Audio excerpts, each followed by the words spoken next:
കൊല്ലത്ത് ക്ഷേത്രോത്സവത്തിനിടയിലെ തർക്കത്തിൽ വിദ്യാർത്ഥി കുത്തേറ്റ് മരിച്ച സംഭവത്തിൽ 4 പേർ അറസ്റ്റിൽ. കഴിഞ്ഞ ദിവസം രാത്രിയായിരുന്നു സംഭവം.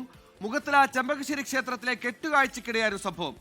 തേജസ് എന്ന 17 വയസ്സുകാരനാണ് കൊല്ലപ്പെട്ടത്. ഡാൻസ് കളിച്ചതുമായി ബന്ധപ്പെട്ട തർക്കമാണ് കൊലപാതകത്തിലേക്ക് നയിച്ചതാണ് വിവരങ്ങൾ. ആദ്യം സ്റ്റേഷൻ ഓഫീസറുടെ പ്രതികരണത്തിൽ സൂര്യഗായത്രിയിലേക്ക് വിവരങ്ങളുമായി. സൂര്യഗായത്രി, കഴിഞ്ഞ ദിവസം, അതായത് കുറച്ച് ദിവസങ്ങൾക്ക് മുമ്പാണ് ഒരു വിദ്യാർത്ഥി ഇതുപോലെ ഉത്സവത്തിനിടയിൽ തല്ലിക്കൊന്ന വാർത്ത നമ്മളെ നടുക്കിയത്. ആ വാർത്ത വന്ന ദിവസങ്ങൾ കഴിയും മുമ്പ് മറ്റൊരു വിദ്യാർത്ഥി ഉത്സവത്തിനിടെ കൊല്ലപ്പെടുന്നു, അതും ഡാൻസ് കളിച്ചെന്ന നിസാര പ്രശ്നം ഉയർത്തി ഉണ്ടായ തല്ല്. എന്താണ് ഇതിന്റെ വിശദാംശങ്ങൾ? എപ്പോഴാണ് ഈ സംഭവം? സുഹൈൽ, കൊല്ലം മുഖത്തല ചെമ്പകശ്ശേരി ക്ഷേത്രത്തിൽ ഇന്നലെ രാത്രിയാണ് ഈ സംഭവം നടക്കുന്നത്. ഉത്സവത്തോടനുബന്ധിച്ച് നടന്ന കെട്ടുകാഴ്ചയിൽ ഫ്ലോട്ടിന്റെ കൂടെ എത്തിയവർ തമ്മിലുണ്ടായ സംഘർഷമാണ് പിന്നീട് കത്തിക്കുത്തും കൊലപാതകത്തിലേക്കും കടന്നിട്ടുള്ളത്. തേജസ് 18 വയസ്സുകാരനാണ് ഈ സംഘർഷത്തിൽ കത്തിക്കുത്തേറ്റ് മരിച്ചത്. പ്രതികൾ 4 പേരെ പോലീസ് ഇപ്പോൾ അറസ്റ്റ് ചെയ്തിട്ടുണ്ട്.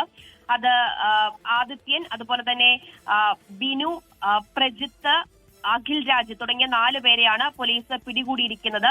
ഇത് പോലീസ് പറയുന്നത് സംബന്ധിച്ചാണെങ്കിൽ ഈ കെട്ടുകാഴ്ചക്കിടയിൽ ഫ്ലോട്ടിന്റെ മുന്നിലൂടെയാണ് ഈ മരണം സംഭവിച്ച തേജസ്സും കൂട്ടുകാരും ഉണ്ടായിരുന്നത്.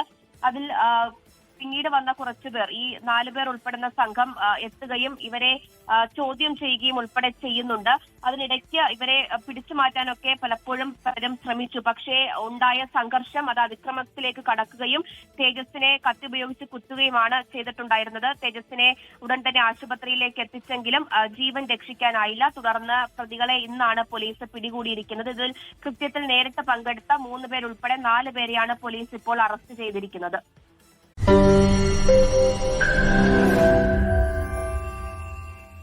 ലോകത്തെവിടെയായാലും ഏത് സമയത്തും 24 വാർത്തകളും ഓഗ്മെന്റഡ് റിയാലിറ്റി പാക്കേജുകളും എക്സ്പ്ലെയിനറുകളും വിശദമായി കാണാൻ ഞങ്ങളുടെ യൂട്യൂബ് ചാനൽ നിങ്ങൾക്ക് സബ്സ്ക്രൈബ് ചെയ്യാം.